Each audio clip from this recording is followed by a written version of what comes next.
so I think the world audience needs to know with your new Neurophone that you were the father of all fathers in terms of getting really the Neurophone that was going to open up the cosmic sounds. Does it, in your research, connect left and right brain and create a cosmic?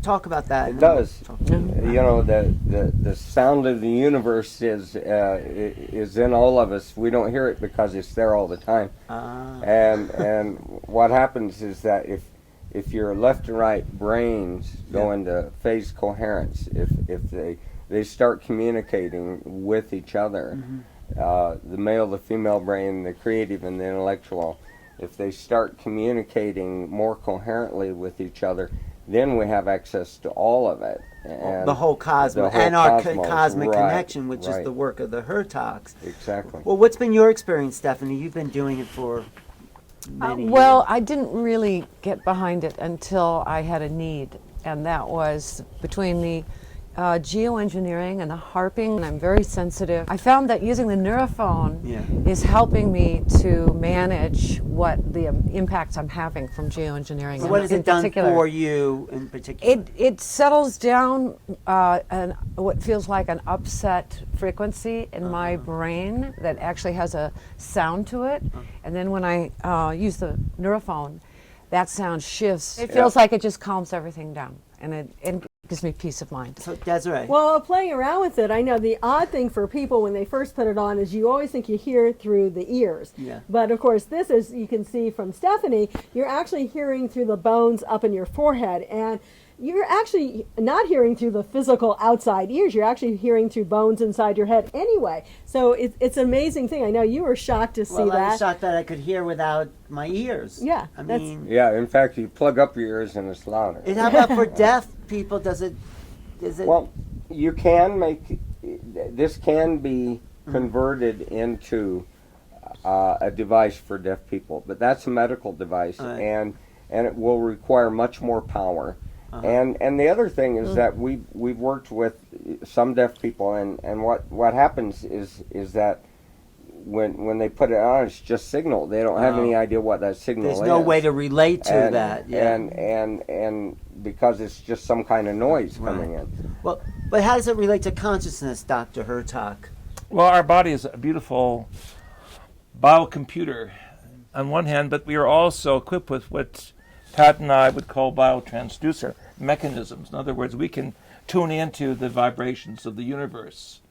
And this work is important because it really opens us up to really the background energy field that we exist in. We are literally swimming in hyperspace. We are capable of hearing much more than we are trained to hear with the normal hearing system. And this was the impetus behind some of the experiments with colleagues at NASA that wanted to see if the astronauts in outer space could communicate back to Mother Earth with all the technology shut off. And some of our suggestions at that time was there was in the area what we call the third eye, or the pineal gland, this ability to focus and to really bring a hemispheric unity between the left and the right. Bob Monroe later called this the hemisync, the ability to put both left and right lobes together in terms of ultrasonics. But we, working at Jet Propulsion Lab and working with the Academy for Parapsychology and Medicine, began to look at the possibilities that we were all connected wherever we were on the globe. We were part of a global mind that had to really find the finer frequencies that already exist.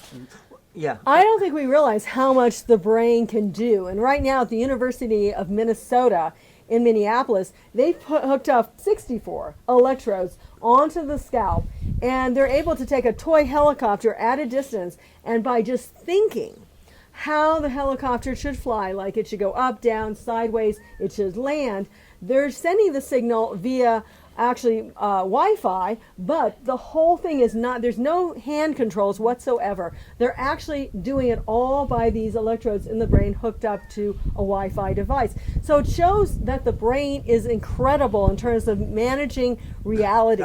My interest has always been in brain entrainment and being able to entrain our brains. And like with the Neurophone, if you use it for 7 weeks, your brain will resemble that of a 30-year meditator, even if you've never meditated.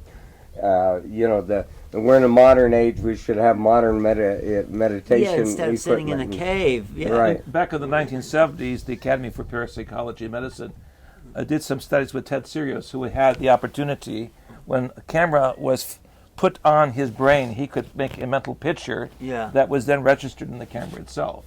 Well, have you had telepathic? Well, I wanted to say, Yeah. when Patrick and I met, my daughter became our daughter, was 14, and she was a freshman, and she was doing terrible. And Patrick came into my life. We immediately got her out of public school, because she only tried that for 3 months. Anyway, we put her back in private school and put the Neurophone on her, and she went in and became a straight A student. Failing grades to straight A in 1 month. So it increases your intelligence or your ability to focus, or It increases long-term ability memory. to focus. Even the Neurophone, she would just put it on her head while she would read. And previously, she would read a paragraph and then go into the second paragraph and forget what was in the first one. And then when she put the Neurophone on with no coaching, I just put it on and said, now read with that. She could remember everything that she read and didn't have to go back and reread it. It changed that drastically. so it could be good for autism, ADD. Oh, yeah. Oh, yeah. Has those In fact- experiments? Well, I Yes. was autistic as a child, and the Neurophone has helped me tremendously.